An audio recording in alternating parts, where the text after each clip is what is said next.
Welcome to the Huberman Lab podcast, where we discuss science and science-based tools for everyday life.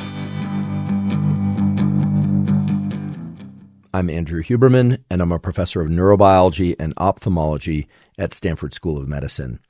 This podcast is separate from my teaching and research roles at Stanford. It is, however, part of my desire and effort to bring zero cost to consumer information about science and science-related tools. In keeping with that theme, I'd like to thank the sponsors of today's podcast. Our first sponsor is Inside Tracker. Inside Tracker is a personalized nutrition platform that analyzes data from your blood and DNA to help you better understand your body and help you reach your health goals. I'm a big believer in blood tests and DNA tests for the simple reason that many of the factors that are important for your short-term and long-term health and overall well-being can only be analyzed from blood and DNA tests. Things like metabolic factors and hormone levels really can only be assessed accurately from blood and DNA. The thing I like about Inside Tracker is you don't just get back levels of different hormones and metabolic factors and so forth. You also get directives. It has a dashboard that's very easy to use that tells you, based on your data, what sorts of foods you might want to eat more of or less of, what forms of exercise you might want to do more of or less of. It's really a wonderful way to assess how your behaviors and lifestyle choices are interacting with what's going on deep within your biology. Inside Tracker makes all of that super easy to understand. It's also really easy to get the blood tests and DNA tests taken. You can go to a local location, or they can send somebody to your home if you prefer that. If you'd like to try Inside Tracker, you can visit insidetracker.com/Huberman to get 25% off any of Inside Tracker's plans. Use the code Huberman at checkout. That's insidetracker.com/Huberman to get 25% off any of Inside Tracker's plans and use the code Huberman at checkout. Today's episode is also brought to you by Helix Sleep. Helix Sleep makes mattresses and pillows that are designed to meet your sleep needs in order to optimize your sleep. I've done several episodes of this podcast, and there's a ton of information out there pointing to the fact that getting really deep, restful sleep each night is vital for mental and physical health. And the mattress that you sleep on and the pillow that you use is very important for getting optimal sleep. Helix Sleep has a brief 2-minute quiz that you can take. It asks you questions like, do you sleep on your side or your back or your stomach? Or maybe you don't know. Do you tend to run hot or cold as you sleep? Or maybe you don't know. That 2-minute quiz matches you to a mattress and pillow that's ideal for your sleep needs. I took this quiz. I matched to the mattress they call the Dusk, D-U-S-K, and I've been sleeping on the Dusk mattress for many months now, and I've been sleeping better than I ever have before. It's really wonderful to have a really good night's sleep on a consistent basis. It's a total game changer. So if you're interested in upgrading your mattress, you can go to helixsleep.com/Huberman, take their 2-minute sleep quiz, and they'll match you to a customized mattress. And you'll get up to $200 off any of their mattress orders and 2 free pillows. So that's helixsleep.com/Huberman. Take the 2-minute sleep quiz. They'll match you to a mattress. And if you order one of their mattresses, you'll get up to $200 off any of their mattresses and 2 free pillows. They have a 10-year warranty, and you get to try out the mattress for 100 nights risk-free. And if you don't like it, they'll pick it up and take it away. If you love it, then you keep it. And I think there's a very good chance that you're going to love it. I certainly love mine. And today's episode is also brought to you by Athletic Greens. Athletic Greens is an all-in-one vitamin mineral probiotic drink. I started using Athletic Greens way back in 2012, and so I'm delighted that they're sponsoring the podcast. I started using Athletic Greens because I found it rather confusing to figure out what vitamins and minerals to take. And in Athletic Greens, I get all the vitamins and minerals I need to cover my bases. As well, probiotics are really important. Probiotics have been shown now in numerous studies to be important for the gut microbiome, which impacts the gut-brain axis, as well as various aspects of bodily health. So in Athletic Greens, I get vitamins, minerals, and probiotics. I also really like the way it tastes. It's a greens drink, so you mix it with some water. You could mix it with something else like juice if you like. I mix mine with water and lemon juice, and I drink it once or twice a day. If you want to try Athletic Greens, you can go to athleticgreens.com/Huberman. And if you do that, you'll claim their special offer, which is to get a year's supply of vitamin D3K2. There's now also a wealth of data showing that vitamin D3 is important for various aspects of brain and body health. So that's athleticgreens.com/Huberman for Athletic Greens and the year supply of vitamin D3K2. You'll also get 5 free travel packets. The travel packets are just a really convenient way to take Athletic Greens when you're on the road, in the car, or on a plane, or just moving around. You just empty one of the packets into a water bottle or a glass and mix it up really quickly. It saves any kind of mess or anything of that sort. So once again, athleticgreens.com/Huberman to get vitamin D3K2. That's a year supply and the 5 free travel packs. It's a new month, which means it's a new topic here at the Huberman Lab podcast. For the next 4 or so episodes, we're going to be talking all about hormone effects on the brain and body. So that's a huge number of different topics. We're going to talk about sex. We're going to talk about reproduction. We're going to talk about puberty a little bit more. We talked about that in the previous episode. We're going to talk about menopause. We're going to talk about birth control. We are going to talk about aggression, competition, winning, losing. Basically, we're going to cover as much about hormones as we possibly can in this month. And in doing so, we are going to go deep into tools and protocols.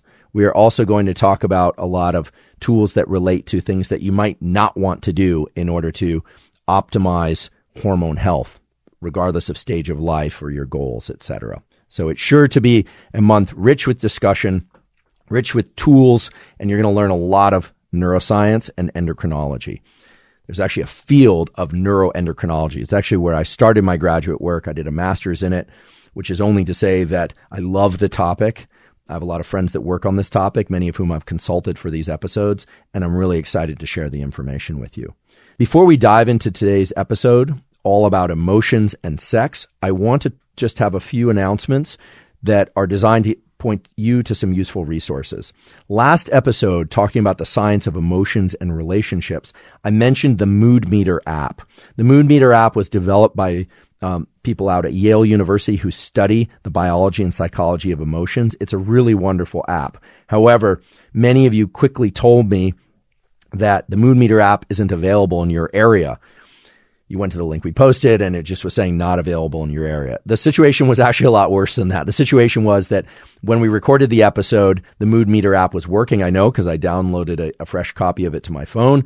And then in the ensuing weekend, they took the Mood Meter app down for some repairs. The Mood Meter app is now up. It is available. I want to be really clear.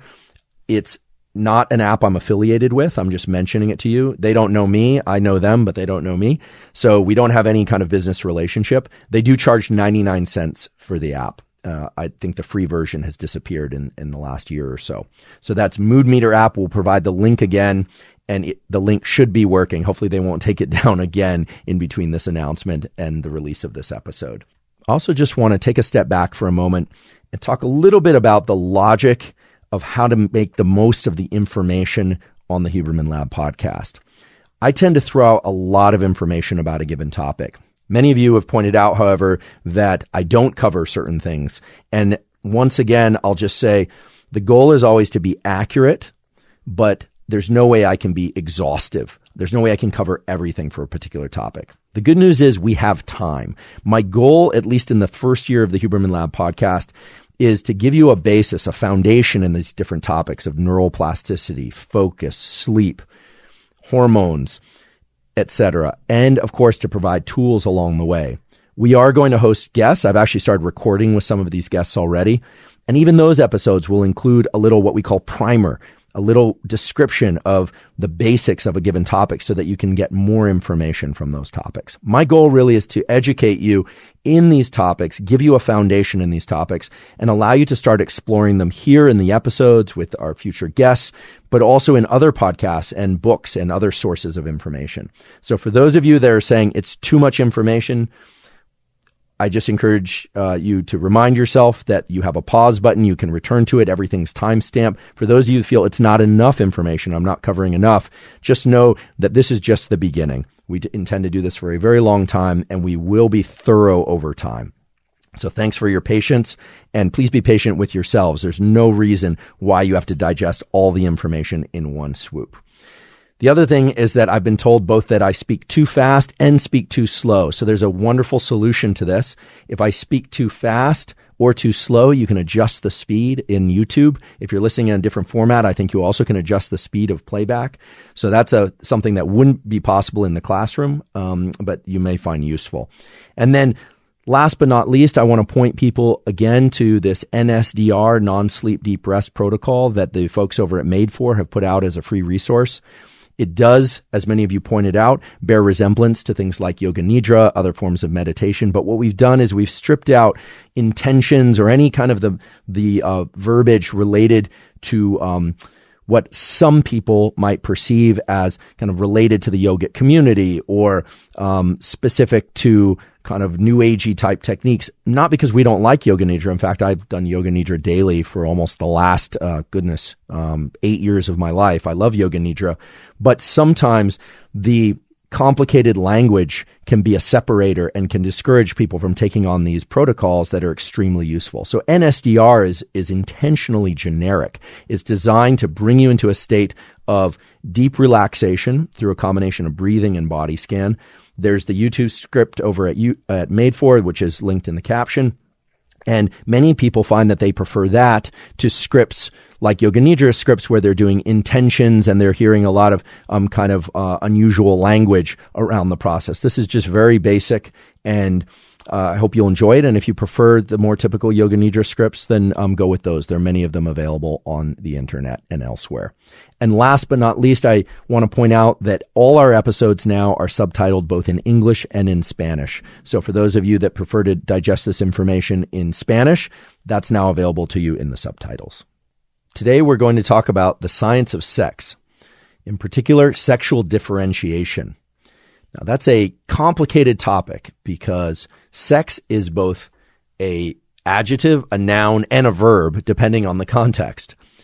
Today, we're going to talk about the hormonal effects and the neural effects of particular events that happen during development and how those guide adolescent and adult behavior, including sexual preference. It's an area that's fascinating and for which there are actually very solid textbook findings. So textbook findings means that there are many studies that have been aggregated over decades that point to what we now know to be absolute truths in terms of how hormones affect brain development, how the brain impacts hormonal development, and how those interact to control behavior, for instance. We are also going to talk about reproduction, the verb sex. And of course, sex, the verb, can also be carried out independent of reproduction. It's not always, in particular in humans, just to produce offspring. So that's going to be covered in the next episode, but you absolutely need to understand the information in this episode in order to make sense of the information in the next episode.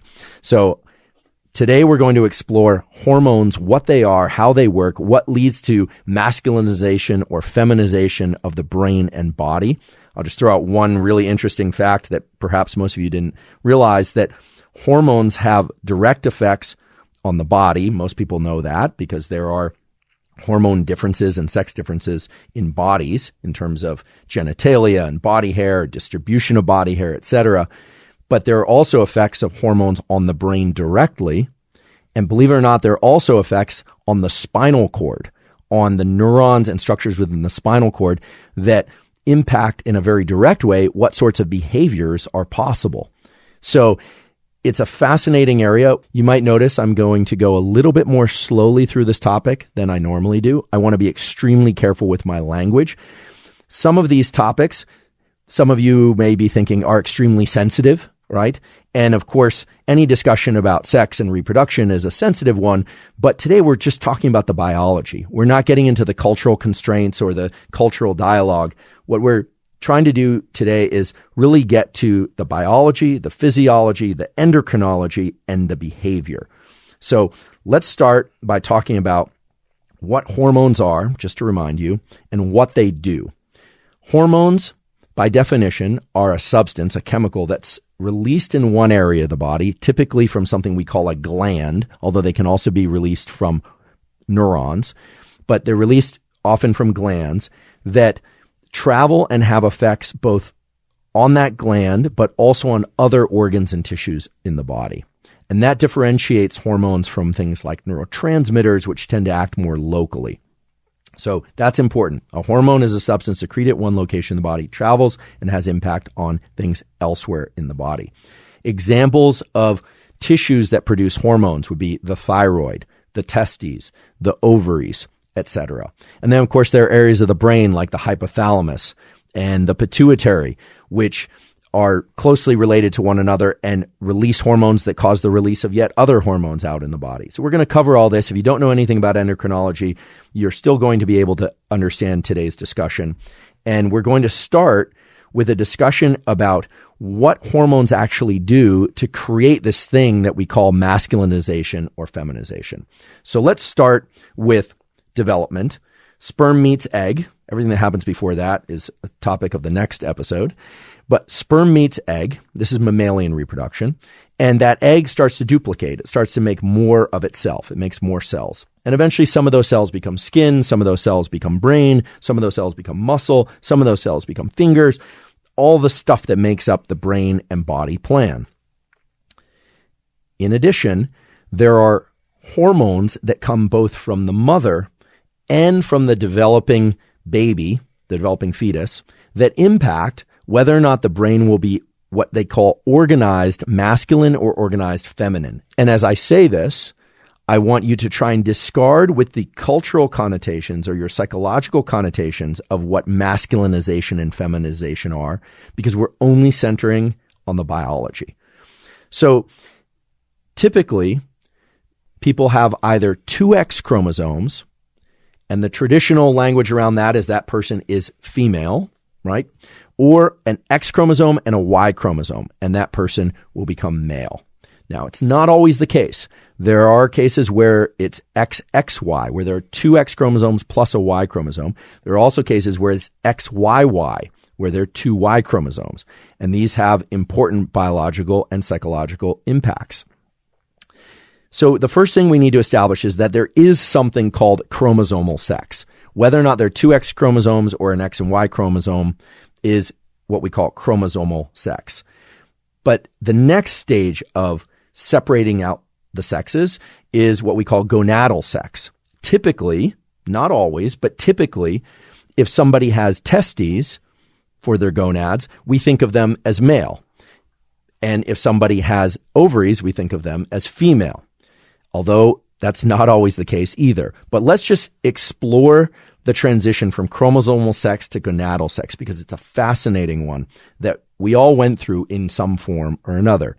So this XY that we typically think of as promoting masculinization of the fetus, we say that because on the Y chromosome, there are genes, and those genes have particular functions that suppress female reproductive organs. So on the Y chromosome, there's a gene which encodes for something called Mullerian inhibiting hormone. So there's actually a hormone that's programmed by the Y chromosome that inhibits the formation of Mullerian ducts, which are an important part of the female reproductive apparatus. That's critical because already we're seeing the transition between chromosome, Y chromosome, and gonad. And other genes on the Y chromosome promote the formation of testes. So there are genes like the SRY gene and other genes that promote the formation of testes, while they also inhibit the formation of the Mullerian ducts. So the transition from chromosomal sex to gonadal sex is a very important distinction. It's kind of a fork in the road that happens very early in development while fetuses are still in the embryo. Now, what's interesting as well is that just because there's a Y chromosome that can suppress Mullerian duct formation, and there are other genes on the Y chromosome that promote testes development, the placenta itself is an endocrine organ. I think most people don't know this, but the placenta is an endocrine organ. As well, the mother, which of course is carrying the fetus, has an adrenal gland which can produce testosterone. There are instances, for example, where a mother has either a tumor or for some other reason is secreting large levels of testosterone while carrying a fetus that is XX. And that leads to what we would call masculinization of certain aspects of the fetus. Typically, that would be enlarged clitoris. There are also some examples of other phenotypes on the body that are created, even though it's a purely XX chromosomal baby. So we have to distinguish between chromosomal sex, gonadal sex, and then there's what we call hormonal sex, which is the effects of the steroid hormones, estrogen and testosterone and their derivatives, on what we call morphological sex, or the shape of the baby and the human and the genitalia and the jaw and all these other things. And so it actually is quite complicated. So, it's a long distance from chromosomes to gender identity, and gender identity has a lot of social influences and roles. This is an area that right now is very dynamic and in the discussion out there, as you know. But just getting from chromosomal sex to what we would call gonadal sex and hormonal sex and morphological sex involves a number of steps. So today we're going to talk about those steps. And there's some fascinating things that do indeed relate to tools, do indeed relate to some important behavioral choices about things to avoid while pregnant. And for those of you that are not pregnant, things to avoid if you're thinking about eventually having children. And that is not to drive development in one direction or another, but there are examples where there are some deleterious things in our environment that can actually negatively impact what we call sexual development overall, regardless of chromosomal background. So let's get started with that.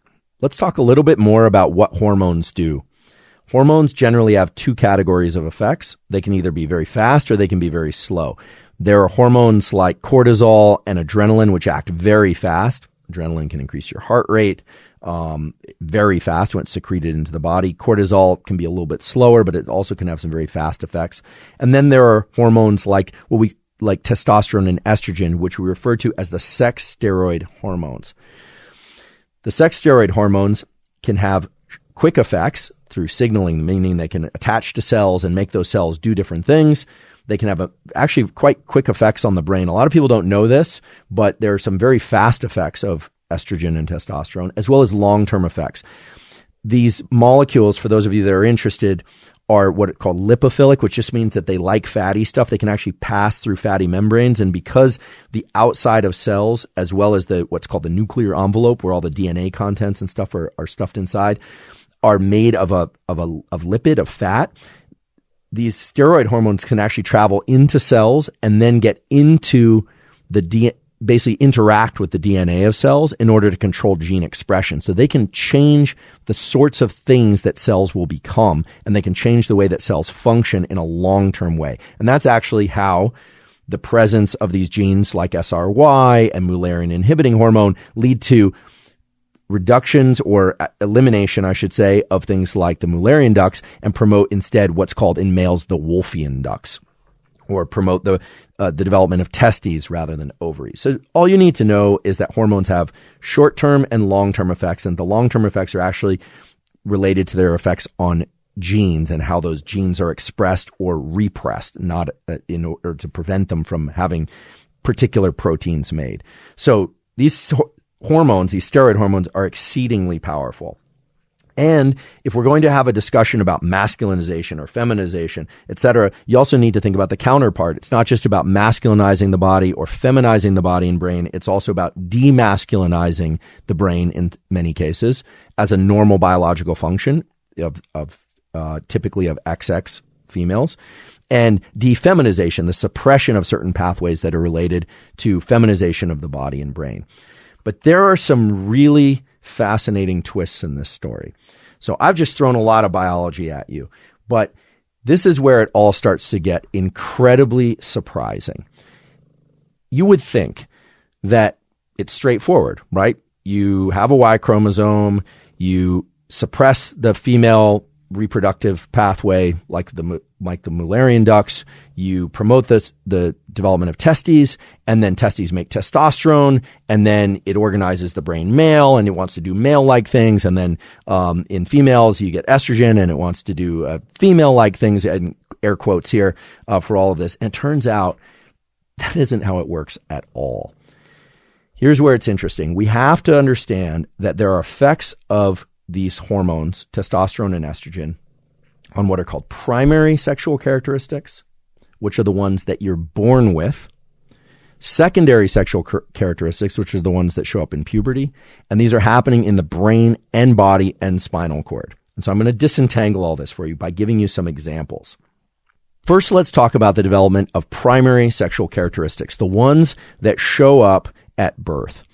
And one of the more dramatic examples of this comes from the role of testosterone in creating the external genitalia. Now, you might think it's just straightforward. If there's testes, because there's a Y chromosome, you've got a gene that codes for the development of testes, you get testosterone, and the penis grows. And the baby is born with a penis. One of the first things that happens when the baby comes out is they look at the genitalia and they try and make an assessment on whether or not it's a, quote, boy or it's a, quote, girl, right? This has been done for a very, very long time in throughout human history. It turns out that it's not testosterone that's responsible for the development of the penis in a baby that has an X chromosome and a Y chromosome. It's a different androgen. Androgen is just a category of hormones that includes testosterone, but testosterone is converted in the fetus to something called dihydrotestosterone. And that's accomplished through an enzyme called 5-alpha reductase. Now, dihydrotestosterone has important effects later in life too. We will talk about those. In fact, if you just want to know, dihydrotestosterone is what we would call the dominant androgen in males. It's responsible for aggression. It's responsible for a lot of muscular strength. It's involved in beard growth and male pattern baldness. We're going to talk about all of that. But dihydrotestosterone has powerful effects in determining the genitalia while the baby is still in the embryo. So there's testosterone that's made, and that testosterone gets converted by this enzyme, 5-alpha reductase, in a little structure called the tubercle. That tubercle will eventually become the penis. So you say, okay, straightforward. This testosterone is converted to dihydrotestosterone, and then if there's dihydrotestosterone, it controls penis growth. And indeed, that's the case. So that's a primary sexual characteristic. That baby will then grow up, and later, during puberty, there will be the release of a molecule. I talked about this last episode called kisspeptin, Kisspeptin, kisspeptin, which will cause the release of some other hormones, gonadotropin-releasing hormone, luteinizing hormone, will stimulate the testes to make testosterone. So in puberty, testosterone leads to further growth and development of the penis, as well as the accumulation of or growth of pubic hair, deepening of the voice, all the secondary sexual characteristics. Okay? So dihydrotestosterone creates what we would call the typical masculine phenotype for primary sexual characteristics, and produces produces secondary sexual characteristics during puberty. There's a very interesting phenomenon that was published in the journal Science in the 1970s, for which now there's a wealth of scientific data. And this relates to a genetic mutation where 5-alpha reductase, the enzyme that converts testosterone to dihydrotestosterone, doesn't exist. It's mutated in a way in a genome that it doesn't exist. And this actually was first identified in the Dominican Republic. It has shown up elsewhere. It's quite rare, but where it shows up, it's robust. What happens is, baby is born. Typically, when a baby is born, they don't measure chromosomes. They don't look at chromosomal sex, XX or XY. That's not typically done nowadays. Baby is born. If you were to look at that baby, it would look female. There would be very little or no external penis. And so people would say, it's a girl, and they might, have the celebration, it's a girl. And I guess now they call them gender reveal parties or something like that. I don't know about this. But anyway, they would reveal the baby would reveal its external genitalia simply by being there and being naked when it's born. It has nothing to do with gender. It has to do with genitalia and sex. That baby would be born. And what was observed is that from time to time, that baby, after being raised as a girl, perfectly happy as a girl, would, around the age of 11 or 12 or 13, would suddenly start to sprout a penis. There's actually a name for this. It's called huevidosis, which the translation is more or less penis at 12. And as strange as this might sound, it makes sense if you understand the underlying mutation. What happens in these children, these huevidosis, is that the child is born, it has testes which are not descended, so up in the body, they're not making a lot of testosterone early on. They weren't able to convert testosterone to dihydrotestosterone because they lack this enzyme 5-alpha reductase. As a consequence, the primary sexual characteristic of external male genitalia, penis, doesn't develop. And then what happens is the baby grows up as a young child, essentially is treated as a girl. Generally, they report being pretty comfortable as girls, although not always. And then testosterone starts getting secreted from the testes because kisspeptin in the brain signals through gonadotropin and luteinizing hormone, travels down to the testes. The testes start churning out testosterone, and there's a secondary growth of the penis, and all of a sudden there's a penis. And this leads to some very complicated situations in families and culturally. And actually the outcomes in terms of whether or not these children decide to self-identify as males or females and how people treat them actually varies quite a lot. There's actually been a kind of an adopting of a third category of sex and gender in these huevadosis in order to just offer them the opportunity to explore not just what would be a typical kind of girl or woman or boy or man phenotype, but something in between, something that some people call intersex, although intersex and pseudohermaphroditism is actually a separate thing altogether. So it's fascinating, and the point here is that dihydrotestosterone, not testosterone, is responsible for this primary growth of the penis, and that testosterone later is involved in the secondary sexual characteristics, deepening of the voice, etc. Now, this is where the information gets even more interesting and applies to essentially everybody. You might think that testosterone, because it masculinizes the body in the secondary sexual characteristic way, and because dihydrotestosterone, another androgen, masculinizes the primary sexual characteristics, the growth of the penis early on, that testosterone must masculinize the brain. And there are, in fact, aspects of masculinization of the brain and body that are independent of genitalia. Now, it might be obvious to some of you, but some people probably don't realize that. Yes, indeed, the brain has receptors for testosterone. It also has receptors for estrogen. But the fascinating thing is that if you look at the brains of people that have Y chromosomes and that have testes and that make testosterone, and you look at the brains of people that don't have Y chromosomes or testes and therefore make far less testosterone in general,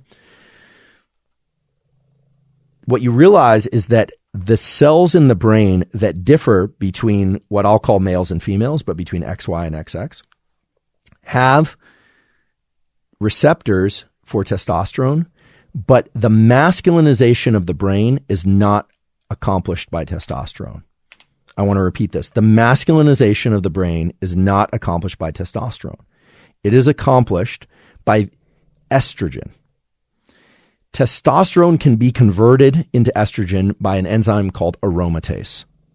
This is vitally important to understand. Testosterone can be converted into estrogen by something called aromatase. I'll give an example of where this happens later in life to just illustrate the principle and really embed it in your mind. During puberty in boys, XY chromosome individuals, it's not uncommon for there to be transient or sometimes long-lasting breast bud development. Testosterone goes up during puberty for the reasons we talked about before, and some of that testosterone gets converted into estrogen by an enzyme called aromatase. Aromatase is made by several sources in the body. One of the main sources is body fat, so it can make a lot of aromatase. Sometimes you'll even see a fairly dramatic breast development in males during puberty. Sometimes it's transient, sometimes it's not. The other place where you see this is in athletes and bodybuilders that take a lot of anabolic steroids, that take high levels of androgens. So they'll be taking testosterone at super physiological doses.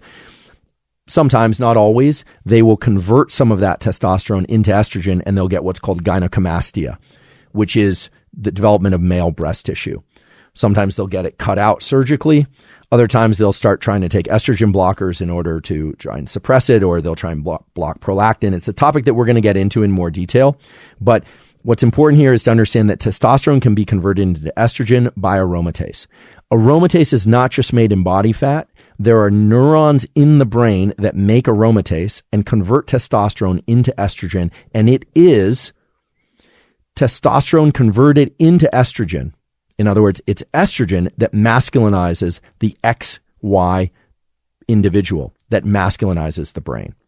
And this has profound effects on all sorts of things, on behavior, on outlook in the world, etc. But I think most people don't realize that it's estrogen that comes from testosterone that masculinizes the male brain, the XY brain, not testosterone, nor dihydrotestosterone.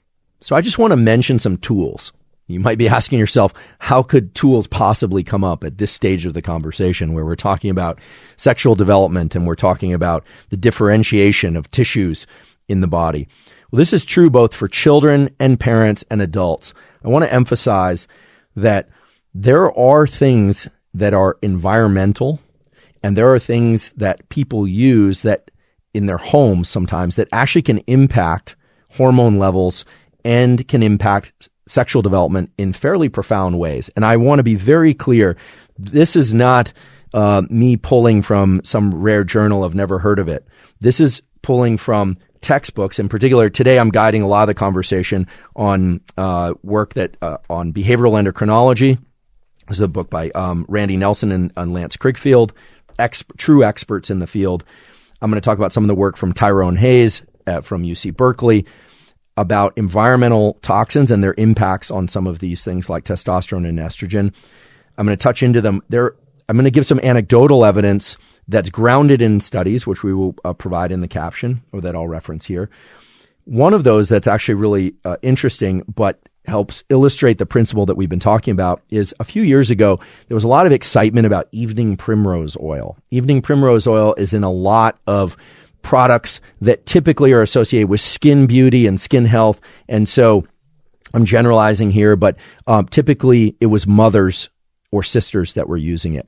And there were actually examples starting to crop up of young boys getting accelerated breast bud development from skin contact with women who are using evening primrose oil. So evening primrose oil is chemically a lot like estrogen, and it has a lot of estrogenic compounds. There are a number of things out there like this. So believe it or not, things like pine pollen look very much like testosterone. Structurally, they are more or less are testosterone. Their bioavailability in humans isn't as clear. Evening primrose oil has a lot of estrogenic elements to it, just structurally how it's built. And so there were cases where boys were understandably, being hugged by their mom, or maybe even like showering and taking using the evening primrose oil solution. Those things will actually change levels of estrogens in boys and girls. And so this wasn't just an issue for young boys. This was also an issue for young girls. So it's not that evening primrose oil is bad. It's just that many of you have probably heard about the dangers of soys and isoflavones and things like that. The impact of soy on estrogen levels there are some decent evidence to support that. However, there's a lot of other factors that are more severe, and one of those is this evening primrose oil. So regardless of age, if let's just put it this way, because people might be wanting to drive their hormones more estrogenic or more androgenic. How could I know what your preference is? I don't know. But in any case, things like evening primrose oil can actually promote estrogenic pathways in the body, and some of it can go transdermal. Likewise, because testosterone replacement therapy is fairly widespread nowadays, and some people accomplish that through cream, it's pretty well understood that if someone's taking that they want to avoid contact with anyone, skin contact with anyone that is trying to promote more estrogenic activity in their body. And especially in children. So that's one. The other is this issue of environmental factors. Now this, again, I'm just going to highlight when one starts talking about environmental factors and how they're poisoning us or disrupting growth or fertility rates, it can start to sound a little bit crazy, except when you start to actually look at some of the real data from quality research labs funded by federal government, funded not from companies or other sources, that are really aimed at understanding what the underlying biology is. And for that, we should all be grateful to Tyrone Hayes at UC Berkeley. I remember way back when I was a graduate student in the late 90s, at UC Berkeley. And I remember he was studying frogs. He was talking about developmental defects in these frogs that live in different waters around, it was California, but also elsewhere. And he identified a substance which is present in a lot of waterways throughout this country and other countries, so U.S. and beyond, certainly not just restricted to California, which is atrazine. This is atrazine. Again, this is the stuff of textbooks, and it causes severe testicular malformations. So again, atrazine exposure is serious. And what's interesting is if you look at the data, what you find is that at sites in western and midwestern sections of the United States, 10 to 92% of male frogs, these were frogs, mind you, had testicular abnormalities. And the most severe testicular malformations were in the testes rather than in the sperm. So it's actually the organ itself, the gonad itself. Now, it's very well known now that atrazine is in many herbicides.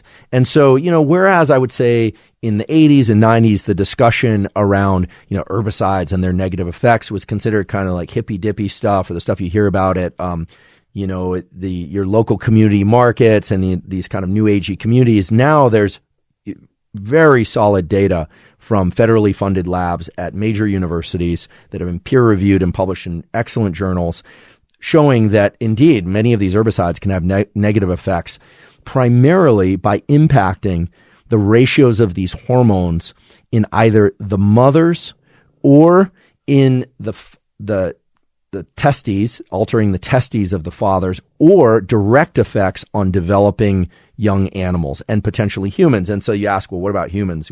Frogs are wonderful, but what about humans? So here are the data on what's happening.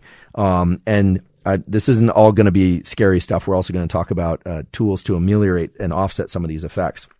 One would be cautious with evening primrose, as well as testosterone creams, depending on whether or not you want to be more androgenic or estrogenic, depending on your needs. But across human populations, sperm counts are indeed declining. Okay, so in 1940, the average density of human sperm was 113 million per milliliter of semen. That's how it's measured. How many sperm per milliliter of semen? In 1990, this figure has dropped to 66. So it went from 113 million per milliliter to 66 million per milliliter in the United States and Western Europe. So it's not just a U.S. thing. Researchers also estimated that the volume of semen produced by men has dropped 20% in that time, reduced sperm count per ejaculation even further. So between 1981 and 1991, the ratio of normal spermatogenesis has decreased from 56.4% to 26.9%. So there's a lot that's happening primarily because of these herbicides that are in widespread use to reduce sperm counts. And these are going to have profound effects, not just on sperm counts, but on development, sexual development at the level of the gonads and the brain, because you need testosterone to get you dihydrotestosterone for primary sexual characteristics. You need estrogen that's come from testosterone to masculinize the brain. And of course, we're not just focusing on sperm and testosterones. You, of course, also know that many of these herbicides are disrupting estrogens in a similar way, or are leading to hyperestrogenic states, which might explain why puberty is happening so much earlier in young girls these days. So there are a lot of things that are happening. Now, does this mean that you have to run around and neurotically avoid anything that includes things like atrazine, and should you be avoiding all kinds of herbicides? I don't know. That's up to you. But it does seem that these have pretty marked effects in both the animal studies and in the human studies. You can open up a textbook like the endocrinology textbook and find things like vinclozolin. This is vinclozolin, which is a fungicide, and it's an anti-androgen. You give it to animals, to rats, and instead of forming a penis, they don't form a penis. They basically, it's not that they form a clitoris, they just don't form a penis. So let's talk about female sexual development. And as always, what we'll do is we'll talk about the normal biology, then we'll talk a little bit about a kind of extraordinary or unusual set of cases, but we'll talk about them because they illustrate an important principle about how things work under typical circumstances. So there is a mutation called androgen insensitivity syndrome. And understanding how androgen insensitivity syndrome works can help you really understand how hormones impact sexual development. So here's how it works. There are individuals who are XY, so they have a Y chromosome, that are born that make testosterone. They have testes, and they don't have Mullerian ducts because on the Y chromosome is this Mullerian inhibiting hormone. However, these individuals look completely female. And in general, they report feeling like girls when they're young, women when they're older. But there's something unusual that's happening in these individuals because they have an XY chromosomal type and not XX. So what's happening? Well, what's happening is the testes are making testosterone, but the receptor for testosterone is mutated. And therefore, the testes never descend. They don't have ovaries. They have testes, but the testes are internal. And so typically these individuals find out that they are actually XY chromosomes so that, their chromosomal sex is male, if you will, and their gonadal sex is male. But the gonads, the testes, are inside the body. They don't actually develop a scrotum. They don't make ovaries. And when they don't menstruate around the time of puberty, that's a sign that something is different. And so they never menstruate around puberty. And if they look into this deeply enough, what you find is that they are actually XY. They make testosterone, but their body can't make use of the testosterone because they don't have the receptors. And the receptors are vitally important for most all of the secondary sexual characteristics that we talked about: body hair, penis growth during puberty, etc. They live fairly happy lives as females, although of course they can't conceive, right? They don't have a uterus. They don't have ovaries. They also in general don't produce sperm in quantities enough that they could actually reproduce with somebody else, although sometimes they can. And believe it or not, and I'm not going to name names, but there are actually reports of several people, fairly prominent people throughout history, who have had this androgen insensitivity syndrome, or people suspected they did. And the reason to not name names is that it gets right to the heart of whether or not they are male or female. How could you say, right? They have XY chromosomes, but gonadally they have testes that are inside. And yet, if you looked at their bodies, if you looked at their faces, you would say almost with certainty that they appeared female. And that naturally occurring experiment points to the fact that testosterone that shows up in the body and impacts the things at the levels of the receptor has a profound effect on phenotype, on the external or body plan. So again, we're talking about this in order to illustrate the principle that in order to have its effects, a hormone doesn't just have to be present. That hormone actually has to be able to bind its receptor and take action on the target cells. And once again, I'll just throw out the example of where people are using performance-enhancing drugs, although that's a pretty broad statement. Nowadays, there's a lot of excitement about the so-called SARMs, which are more on the receptor side. And so we'll talk about this in a future episode.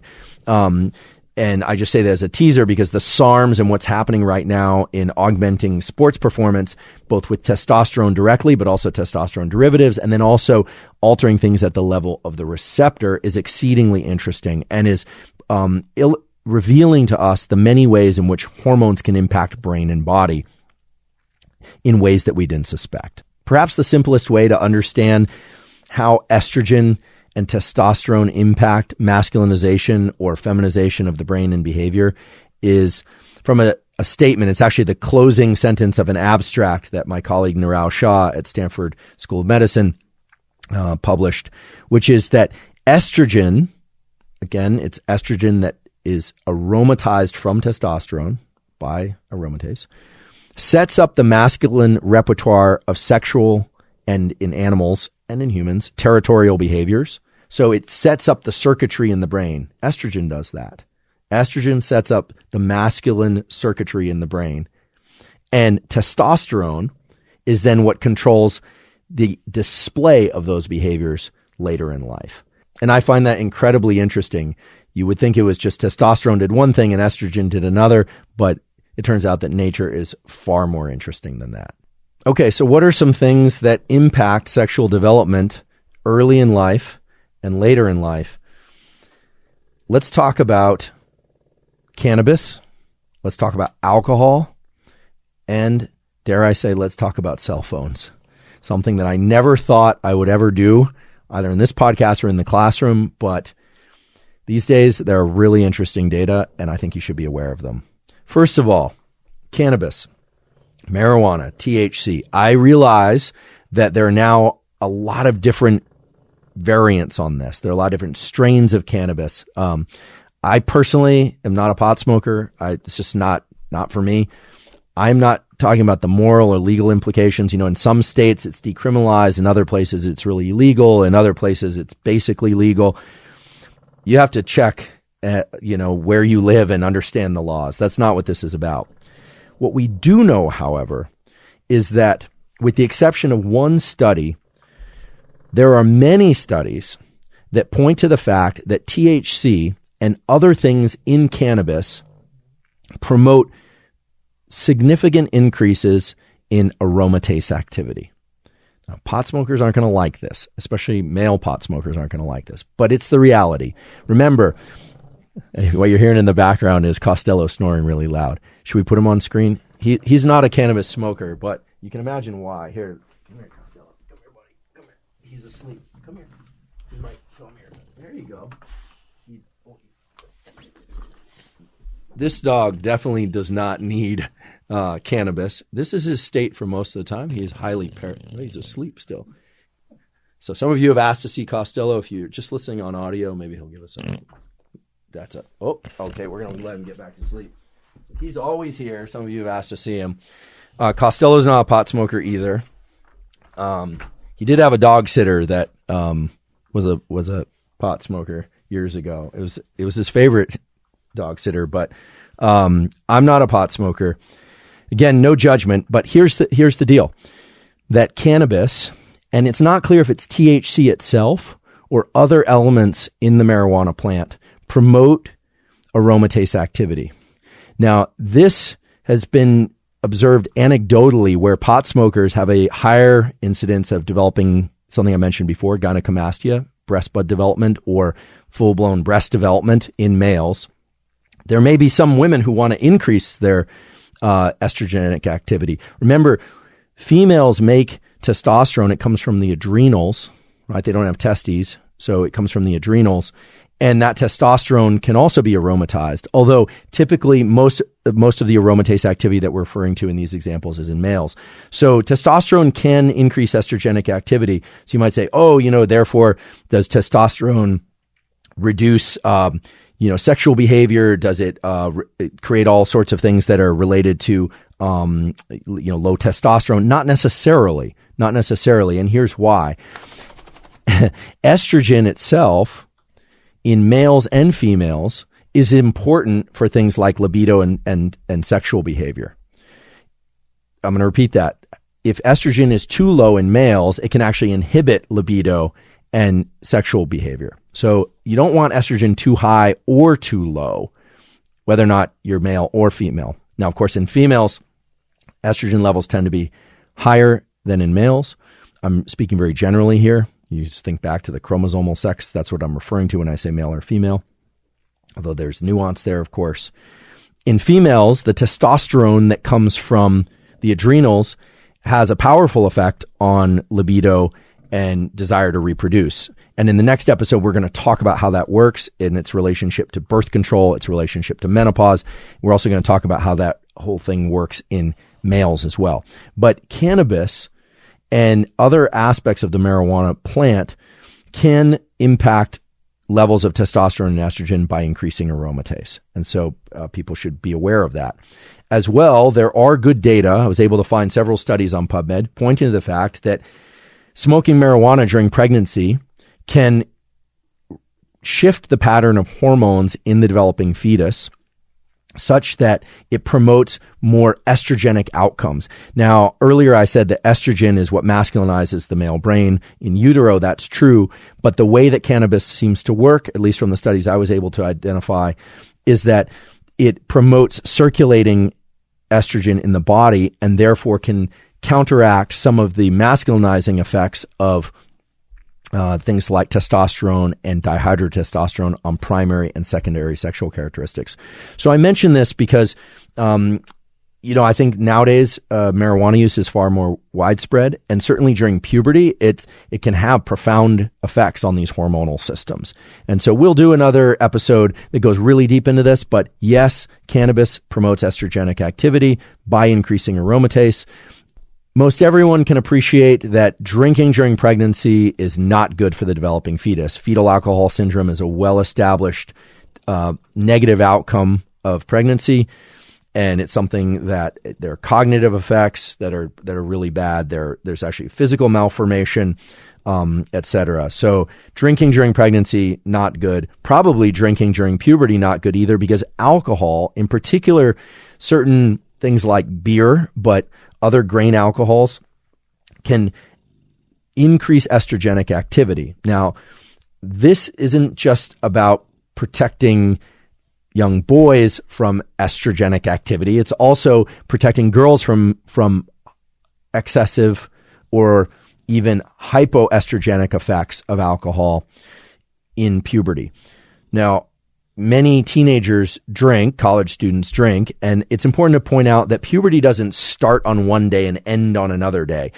Puberty has a beginning, a middle, and an end, but development is really our entire lifespan. This idea that, puberty, has this open and close, that's just false. Okay, so we talked about cannabis. We talked about alcohol. Let's talk about cell phones. First of all, I use a cell phone. I use it very often. And I do not think they are evil devices. I think that they require some discipline in order to make sure that it does not become a negative force in one's life. So I personally restrict the number of hours that I'm on the phone, and in particular on social media. I only answer email at particular times of day. But what about the cell phone itself? When I was a junior professor, so pre-tenure, early professor, I taught this class on neural circuits in health and disease. And one of the students asked me, are cell phones safe for the brain? And, all the data point to the fact that they were, or at least there were no data showing that it wasn't. I still don't have the answer on that, frankly. I don't see a lot of studies about it. I'm not personally aware of any evidence in quality peer-reviewed studies showing that cell phones are bad for the brain, or that holding the phone to the ear is bad, or that Bluetooth is bad, or any of that. I'm just not aware of any quality studies. If you are aware of quality studies, peer-reviewed studies, please reference them, put them in the comments section, send them to me, however you like. I'd love to see them. I'm not aware of them. However, I was very interested in a particular study that was published back in 2013 on rats. It was basically took a cell phone and put it under a cage of rats and looked at basically testicular and ovarian development in rats, and saw minor but still statistically significant defects in ovarian and testicular development. Since then, and now returning to the literature, I've seen an absolute explosion of studies, some of which are in quality journals, some of which are in what I would call not blue ribbon journals, identifying defects in testicular and or ovarian development by mere exposure to cell phone emitted waves. Let's just call that. We don't know what they are.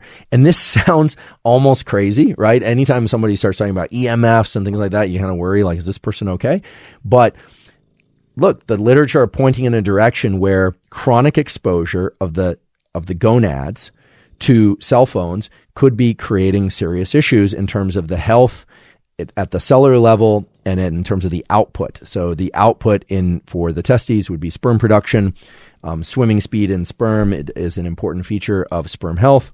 In the ovaries, it would be estrogenic output, how regular the cycles are. So in animals, the cycles are a little bit different than in humans. They don't have a menstrual cycle. They have an estrous cycle, which is generally around 4 days. I think that it's fair to say, based on the literature, that there are effects of cell phone emitted waves on gonadal development. The question is, what is the proximity of the cell phone to the gonads? Now, I've taken the literature as I observe it, and then, of course, we'll point you to in the captions.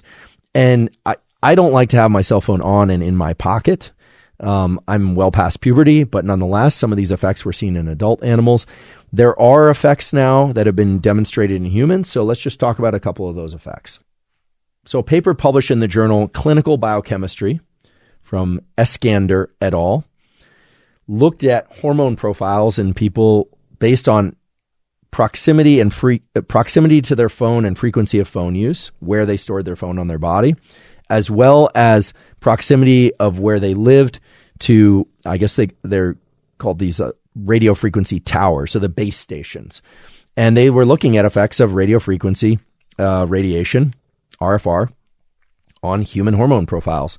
And they show significant decreases in cortisol. You might say, well, that might be good, but you need that morning cortisol bump in order to wake up. Morning cortisol is good. But also thyroid hormones were significantly reduced. Prolactin in young females, that's definitely concerning. And testosterone levels in males and females. And so there are now quite good data showing that being close to the phone too much of the day, and how close is an interesting question, or living near one of these base stations apparently can have effects on hormone profiles. And when you see a study like this, one should always ask, well, what are the other things that could also have effects on these hormone profiles, right? Because you could imagine that if you ran the same study of people that live close to a waterway or close to a highway where there's a lot of exhaust from buses and cars, you might see similar effects. So you have to take these sorts of studies with a grain of salt. But I think it's very interesting. And given that the last time I looked into these data were way back when I was a junior professor, and there was like one or two studies that I could find. One of the studies pointed to increases in testosterone in rats where they had close proximity to these radio frequency radiation waves. And then in the other case, it showed decreases in testosterone. So there really wasn't any conclusion to take away from that. Now there's pretty impressive amount of data pointing to the fact that there are effects of these things on hormones. I don't know what to do with that information. I'm not going to stop using my phone, but in light of the work from Tyrone Hayes and others looking at sperm counts and looking at the decrease in testosterone levels and sperm counts and fertility over the last 20, 30 years, perhaps it's not surprising. Although there again, cell phones and smartphones have really been in prominent use mostly within the last 10 or 11 years. And so it's hard to explain all of those declines simply on the basis of cell phone use. There's some interesting effects of hormones that actually you can observe on the outside of people that tell you something about not just their level of hormones, but also about their underlying genetics. And these relate to beard growth and baldness. And it's fascinating. The molecule, the hormone, dihydrotestosterone, made from testosterone, is the hormone primarily responsible for facial hair, for beard growth. As well, it's the molecule, the hormone, primarily responsible for lack of hair on the head, for hair loss. So how does that work? Well, DHT circulates in the body, and it binds to DHT receptors in the face to promote hair growth.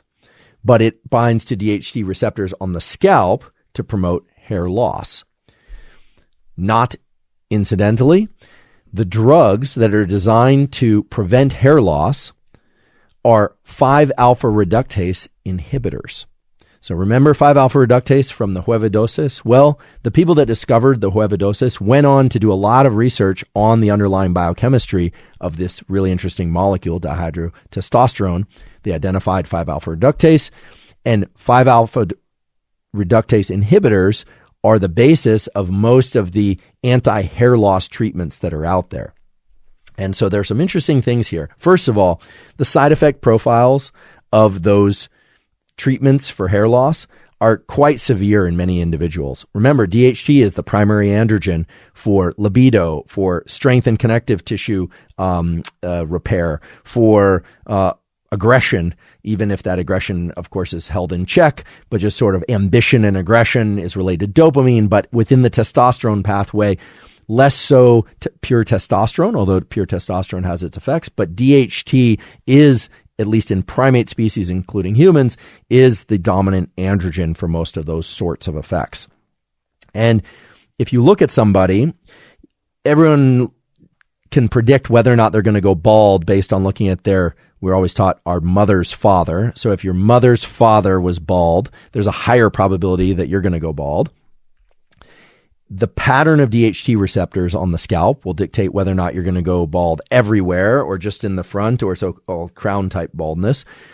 And the density of the beard tells you about the density of DHT receptors. Now, this varies by background, by genetic background. And actually around the world nowadays, because people travel and people form couples and have kids with so many different people of different mixed cultures, you're seeing this starting to disappear. But there are areas of the world where all the men seem to have the same pattern of baldness, like a strip of baldness down the center with hair still on the sides and full beards. That's because these patterns of DHT receptors are genetically determined. Elsewhere, testosterone levels can still be very high. DHT levels in the blood can be very high, and yet people will have very light beards or no beards, and that's because they don't have a lot of DHT receptors in the face. And still other cultures, you'll see people with huge beards, tons of beard growth, like their beards are growing all the way up to their eyes, and they have huge heads of hair, and that's because they have a lot of DHT receptors on the face and not on the scalp. So there are a lot of effects of DHT that you can just see in male phenotypes. And it's interesting that these hair loss drugs that are, or to prevent hair loss drugs, are directly aimed at preventing the conversion of testosterone into dihydrotestosterone. And that's why they, to some extent, prevent hair loss, but also to some extent have a bunch of side effects that are associated with low DHT. Along these lines, there's a particular sports supplement that a lot of people use called creatine. Creatine, now there's a lot of research showing that creatine can bring more water into the muscle. It can support strength. It does a number of other things. Might even have some important cognitive enhancement effects, although mild. The studies there show that it can be significant. Some people, not all, it's more anecdotal, report that creatine promotes hair loss. It differs by individual. For some people, that's true. For others, no.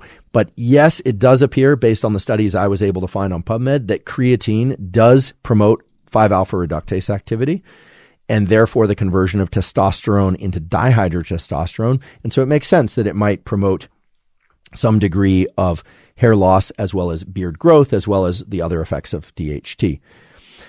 I recall in junior high school and middle school, going home one summer, it was 7th grade, coming back in the 8th grade, and a kid that I knew that I was friends with went from being like a young kid to, he was like a grown man. He had a full beard. It was amazing. It was like he would completely transform. I mean, puberty, as I've said before, is without a doubt the most accelerated rate of development that we will go through at any point in our lives, even faster than infancy, just in terms of the huge number of different cognitive changes and physical changes.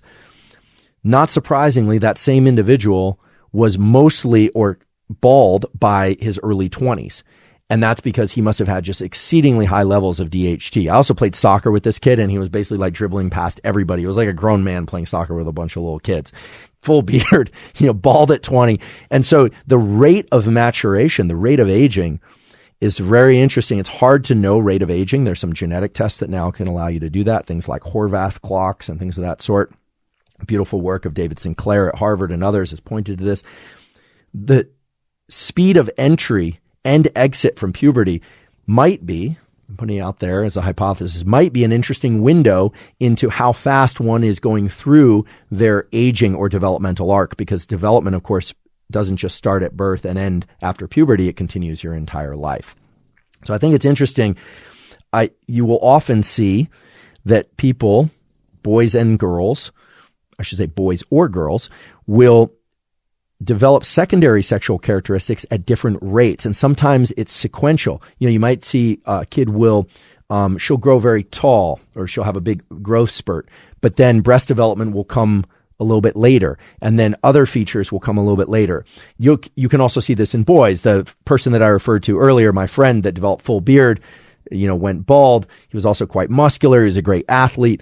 So he went through puberty exceedingly fast. Other people go through it more slowly. Some people will go through puberty at age 14, but they won't start to accumulate facial hair until much, much later.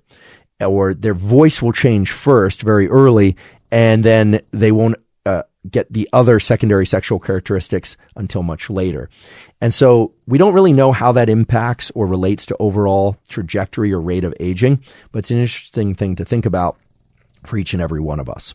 I'm going to offer you the opportunity to do an experiment today while listening to the podcast. But first, I want to tell you a story about hyenas, professional baseball, and clitorises the size of penises.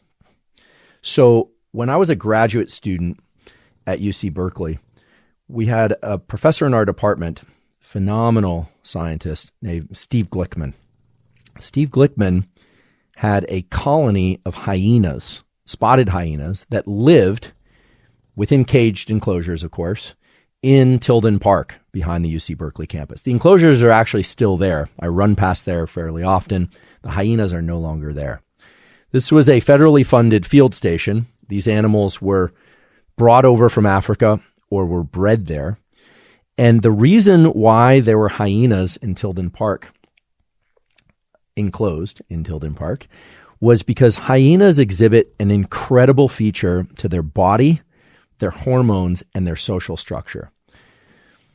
Hyenas, unlike many species, have a situation with their genitalia where the male penis is actually smaller than the female clitoris. And I should say that the male penis itself, having seen a fair number of hyena penises, is not particularly small, which means that the hyena clitorises are extremely large. This was well known for some time. It turns out that in these spotted hyenas, the females are dominant. So after a kill, the females will eat, then their young will eat, and then the male hyenas will eat. As well, when the female hyena gives birth, she gives birth not through the vaginal canal that we're accustomed to seeing, but through a very enlarged clitoris-like phallus, although it's not a phallus, it's a clitoris, and it literally splits open. So many fetuses die during the course of hyena development and birth. These animals have this, could only be described as a very large or giant clitoris, although for a hyena it's not giant, it's normal. And it splits open, and the baby hyena actually comes through the tissue, and it's a very traumatic birth. A lot of tissue is torn away, etc. And as I mentioned, a lot of baby hyenas die. It was a mystery as to how the female hyenas have this, we'll call it masculinization, but it's really a androgenization of the periphery of the genitalia. And it turns out, through a lot of careful research done by Steve Glickman, Christine Dre, and others, that it's androstenedione, what is essentially a prohormone to testosterone. It's androstenedione at very high levels that's produced in female hyenas that creates this enlargement of their genitalia. So if you want to read up on androstenedione is made into testosterone through this enzyme 17-beta hydroxysteroid dehydrogenase. It's a complicated pathway to pronounce. It's a fairly straightforward pathway biochemically. You may recall during the 90s and 2000s, there were a lot of performance-enhancing drug scandals, in particular in Major League Baseball. And it was purported, although I don't know that it was ever verified, but it was purported that the major performance-enhancing drug of abuse at that time, in particular players whose names we won't mention, but you can Google it if you want to find out, was androstenedione. And I actually recall long ago when you could buy androstenedione in the health food stores. And so it was sold over the counter. So a lot's changed since then. But it's interesting that these hyenas with these highly androgenized genitalia accomplish that through high levels of androstenedione in the females. Now, if that's unusual, what might be even more unusual is that a graduate student that I was working with at the time, alongside, we didn't share research, her name was Nicola Sipka. She is actually a trained animal behavioral expert. She had trained ferrets for that show, The Beastmaster, and she trained wolves for television shows and was a dog trainer. She had these two large dogs that, unlike my dog, would actually listen to her when she would give them commands. A remarkable scientist. She was studying a species of mole that also lived in Tilden Park. People are going to start to wonder about Tilden Park. What's in Tilden Park? But this particular mole that lived there had testes for part of the year and had the capacity to transdifferentiate its testes into ovaries in order to balance out the ratio of males and females in the population to keep reproduction at appropriate levels for that certain population. So some animals are actually able to adjust whether or not they have androgenized or estrogenized gonads in order to adjust the ratios of offspring, or the males and females, and therefore promote offspring. And the last little anecdote about this, which is also published in the scientific literature, which is weird, but I do find interesting. Hormones are so fascinating. They're just incredible to me, is going back to the marijuana plant. The marijuana plant has these estrogenic properties. And I asked a plant biologist whether or not this was unusual. And I asked because there's all this stuff out there about, soy does this and these plants are, highly estrogenic, et cetera. Although we should probably point out that a lot of factory meats are also estrogenic. So this isn't a meat versus plants thing. But this plant biologist told me, there are plants that make what is essentially the equivalent of testosterone, like pine pollen looks a lot like testosterone. And there are other plants that make what is essentially estrogen. And I said, well, why would they do that? Well, plants, at least as far as I know, don't have a consciousness. They don't have a brain. They don't have neurons even. But his answer was fascinating. He said that one of the reasons why some plants have evolved this capacity to increase estrogen levels in animals that not smoke it, but then animals that consume them. I'm guessing that animals aren't smoking marijuana, although I don't know, send me the paper if you've heard of this, is that plants have figured out ways, they've adapted ways to push back on populations of rodents and other species of animals that eat them. So plants are engaged in a kind of plant to animal warfare where they increase the estrogen of the males in that population to lower the sperm counts to keep those populations clamped at certain levels so that those plants can continue to flourish, even if those animals are reproducing very robustly. And I find this just fascinating. And hormones, therefore, aren't just impacting tissue growth and development within the individual and between the mother, remember the placenta is an endocrine organ, and the offspring, but plants and animals are in this communication. And today we're in this communication. I'm telling you that there are certain herbicides that humans are using for which there's very good data are disrupting the endocrine pathways. And so it's fascinating that humans and other animals, we're always in this interplay with plants and the other things in our environment. And hormones and adjusting the hormone levels of animals and plants is one way in which the environment kind of pushes back or pushes forward, if you will, in terms of promoting their well-being and longevity, as well as you trying to promote your well-being and longevity. If anyone wants to see the incredible paper by Steve Glickman and colleagues, it was published in the Proceedings of the National Academy first in 1987. That's Glickman et al. That was the hypothesis that it was androstenedione. And then if you just Google Glickman hyenas Science magazine, there's a beautiful cover article and feature all about that important discovery. It's a fascinating one. And I should mention also that those discoveries, both the moles and the hyenas, weren't just impactful for the world of animal behavior and endocrinology. They've also strongly impacted understanding of conditions that show up in the clinic, which we haven't talked about today, which is actually pseudo-hermaphroditism. Occasionally babies will be born where it is unclear if they are boys or girls based on the genitalia. And this has very important ethical and other issues. Do you raise them as a boy or a girl? It's not super uncommon for this to happen. And there have been terrible cases where people have gone against the chromosomal sex, and the person was very unhappy with the choice that their parents had made for them. There were also cases where they've gone with the chromosomal sex and the person was very happy about the outcome. There have been cases where they've been treated with hormones, and there have been cases where they have not been treated with hormones. It's a complicated literature, and it has to be sorted out on kind of a case-by-case basis, but it is something that does happen.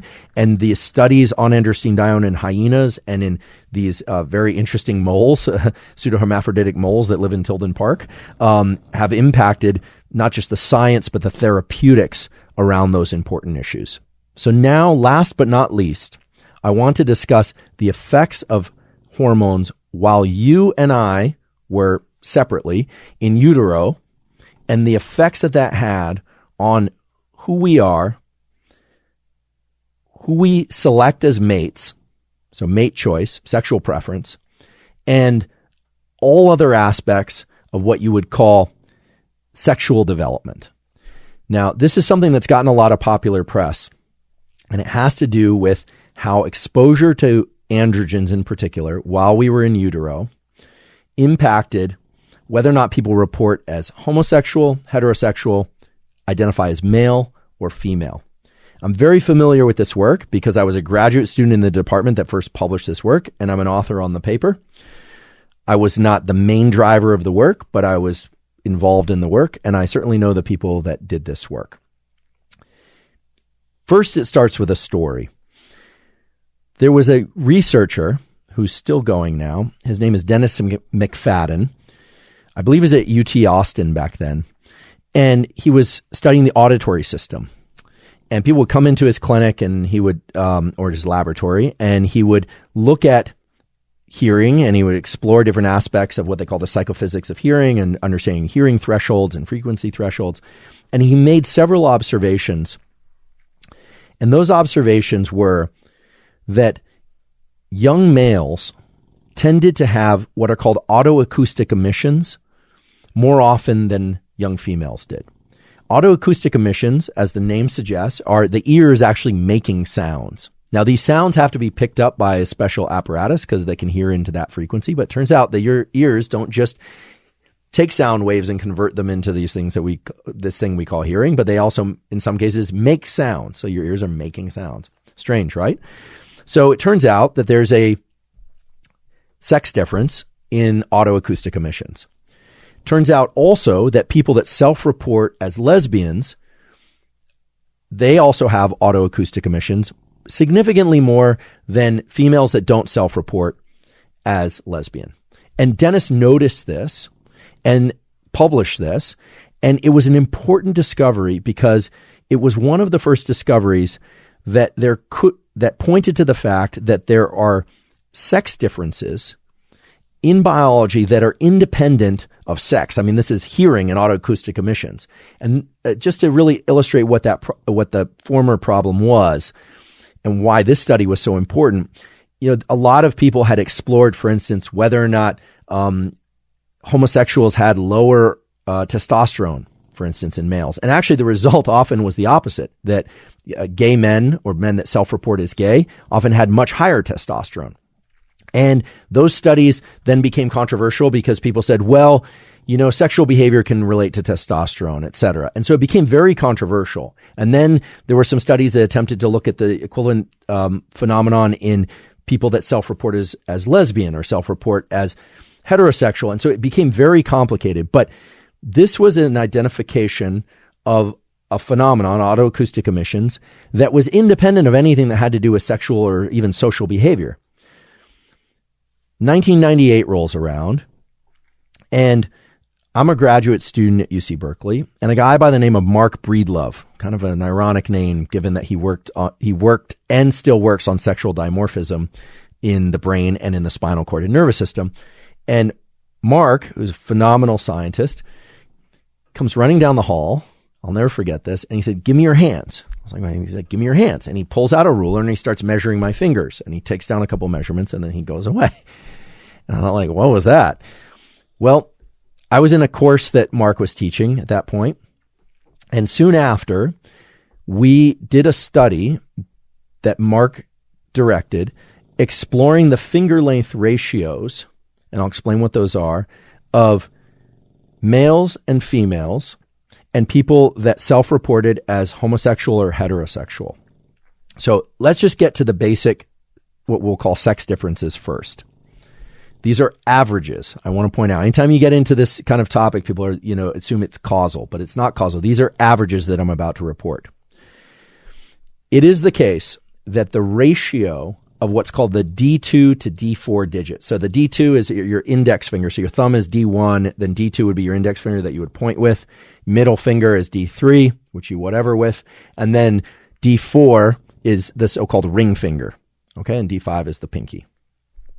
It is the case that the D2 to D4 ratio is greater in self-reported females than it is in males. What does that mean? It means that digit D2 and D4 are more similar in length in females than in males, and the effect is particularly, pronounced on the right hand, although not always.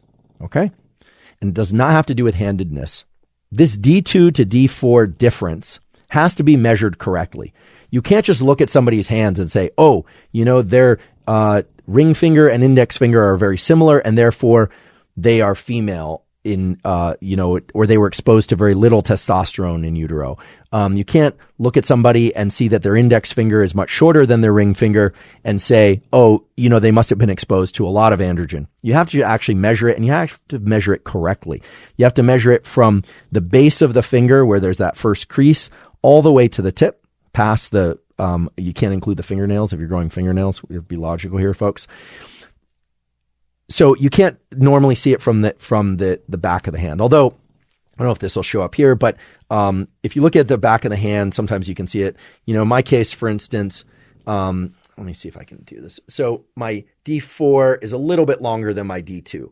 In some people, it's more pronounced, and that's on my right hand. On the other hand, the difference actually is far less pronounced. It's a little bit pronounced there, but not so much. Okay. So that's sort of the typical ratio that you would see.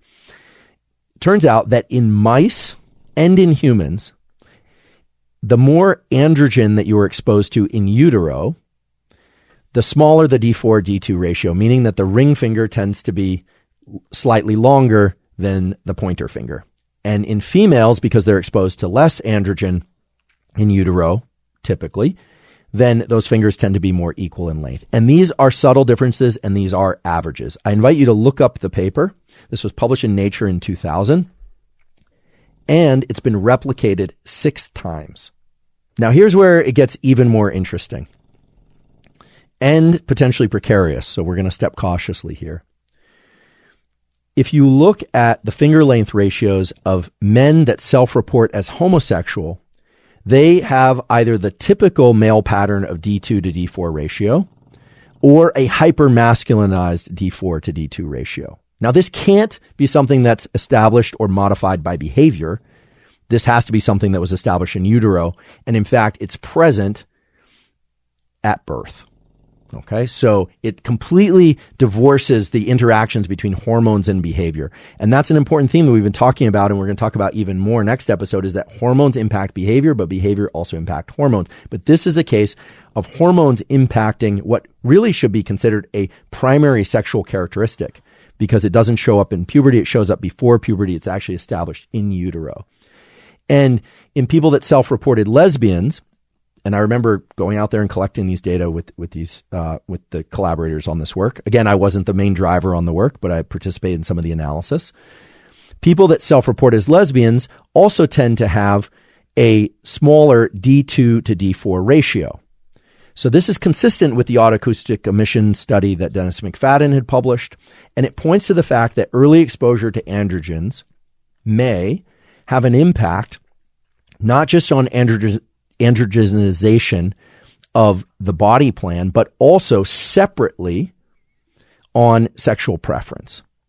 Now, this raises all sorts of interesting questions about biological basis of sexual preference. I'll tell you about another study, a guy named Simon LeVay, who was at UCLA, who trained under Hubel and Wiesel. If any of you remember early episodes on plasticity, David Hubel and Torsten Wiesel, my scientific great-grandparents, won the Nobel Prize for discovery of critical periods for brain plasticity. They defined some of the most important aspects of how we see and brain plasticity.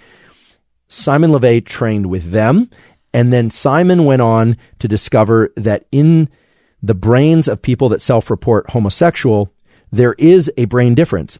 And the brain difference is in an area called the interstitial nucleus of the anterior hypothalamus. So it's the INAH.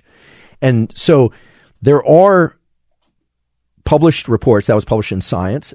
The other work I referred to was published in Nature and then replicated no fewer than 6 times, and the McFadden results that point to strong biological correlates of mate choice, of sexual preference. And these tie directly to things like androgenization or estrogenization, meaning we could call it maleness or femaleness, but that's sort of tricky territory because of the way that we described the huge range in which sex can be defined earlier. So if you want to measure your D2, D4 ratio, you're welcome to, but you also have to understand that it's not predictive of anything. Right? It's just a window into the possible androgen exposure that you had early in life. There are plenty of men who report themselves as heterosexual who are out there who have similar or have D2, D4 ratios to females. And there are plenty of females whose index fingers are shorter than their ring fingers, and they're perfectly happy, or they say they're perfectly happy, and we are inclined to believe them, being heterosexual. So there's variation. In fact, Mark tells a really good joke.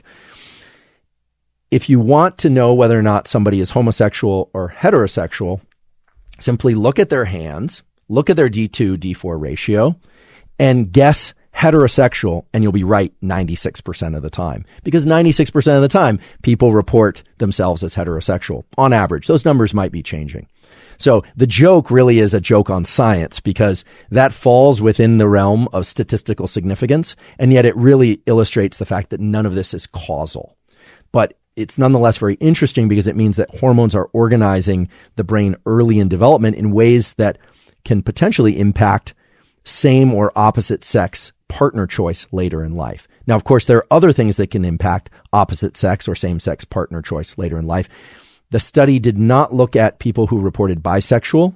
There hasn't been a lot of studies on that yet. One thing that's very interesting, for which there's some good scientific data, but there's also some controversy, is that it appears that the probability of a male human self-reporting as homosexual increases with the number of older brothers that he has. Now, that doesn't mean if you have an older brother, or even if you have 10 older brothers, that you are sure to self-report as homosexual. But statistically, it becomes more likely that somebody will with each successive older brother that they have. And the idea that's starting to emerge in the developmental neuroendocrinology landscape is that there's a record within the mother of how many male fetuses she's carried, because male fetuses are secreting certain things, dihydrotestosterone, other things, that can feed back onto the genome. So these could be epigenomic effects, or onto the placenta itself, so that there's a higher probability in subsequent pregnancies that offspring will self-report as homosexual. So it's a fascinating area of biology. And as you've noticed today, none of this deals with the current controversies around gender and how many genders and sex, et cetera. That's a separate conversation that is, by definition, grounded in the kind of concepts we've been talking about today, and needs to take place taking into consideration all of the aspects of sex and the effects of hormones, both on the body, on the brain. We didn't talk a lot about spinal cord, but we will in the next episode. But we can just say on the brain and the periphery, early effects, late effects, acute effects, meaning effects that are very fast, of levels of hormones going up or down, something that absolutely happens during and across the menstrual cycle, as well as long-term effects, like the effects of these hormones on gene expression. So today, as always, we weren't able to cover all things related to sex and hormones and sexual differentiation or development. There's no way we could. but we have covered a lot of material. We talked about some effects of environmental toxins. We talked about potential effects of cell phone radiation, something I never thought that I would be talking about, especially not in a podcast, but for which there are interesting emerging data. We talked about considerations about evening primrose oil and its estrogenic effects, about creatine and its pro-DHT effects, about cannabis, alcohol, about plants exerting warfare on animals by increasing aromatase, the conversion of testosterone to estrogen. We talked about hyenas with giant clitorises, and we talked about moles that can convert from having ovaries to testicles. And throughout this, Costello has been snoring nonstop. He missed all of it, although he might be learning it in his sleep, for all I know. And I do understand it's a lot of information, a lot of detail. As always, I just want to remind you, you don't have to absorb all the information at once. Next episode, we are going to be talking about the science of sex, the verb, actual reproduction. We're also going to be talking about effects of hormones on various aspects of behavior and ways to modulate hormones through the use of behavior, supplementation. Also, we'll touch on diet and nutrition a bit, and we're going to talk about interactions between those things and behavior as they relate to important themes like sex and reproduction, like workplace performance, like motivation and drive, and even anxiety. There's a very interesting relationship between hormones and anxiety and the desire to explore novelty. So just remember as we go forward that hormones affect behavior and behavior affects hormones, but that doesn't mean that cutting off your index finger will increase your testosterone. Many of you have asked how you can help support the podcast, and we thank you for the question. There are several ways to do that. The first one is to subscribe on YouTube. If you haven't subscribed to the YouTube channel already, please do so. As well, please hit the subscribe button so you're sure not to miss any of the episodes. We do release episodes every Monday, but we also occasionally release short clips in between. As well, if you could subscribe on Apple and or Spotify, that's very helpful. And on Apple, you have the opportunity to leave us up to a 5-star review and to leave a comment. On YouTube, please do leave us comments and suggestions for future episodes. We really appreciate the feedback and we appreciate those suggestions. Also, ask us any questions you have about the material. Those questions help guide our office hours, this discussion about your questions that we hold from time to time, as well as inform future content. Also, if you could tell people about the podcast, please tell your family, your friends, your coworkers, anyone that you think might benefit from the material. That really helps us get the word out. As well, if you're interested in supplements, we've partnered with Thorne, Thorne, and we've partnered with Thorne because Thorne has the highest level of stringency with respect to the ingredients that they put in their products, as well as the precise amounts of those contents. You know, a lot of supplement brands out there claim to have X amount of some supplement, but then when people have measured the amount in capsules and tablets, it's turned out to be very different. Thorne is very precise about this. They partnered with important and stringent institutions like the Mayo Clinic, all the major sports teams. So that's why we partnered with Thorne. If you want to try any of Thorne's products, if you want to see what I take, you can go to Thorne, that's Thorne.com/U/Huberman. And if you do that, you can see any of the products that I take. You can get 20% off any of those, as well as 20% off any of the other products that Thorne makes. So that's Thorne.com/U/Huberman. Please also check out our sponsors. Check out the sponsor links. That's perhaps the best way to support us. And of course, I want to point out that any of the ways that support us, whether or not they are cost-free, like subscribing and leaving comments, or whether or not you're interested in the products that I've referred to, those all help us. And so we really appreciate it. So once again, I want to thank you for embarking on this journey through neuroscience and today neuroendocrinology with me. And as always, thank you for your interest in science.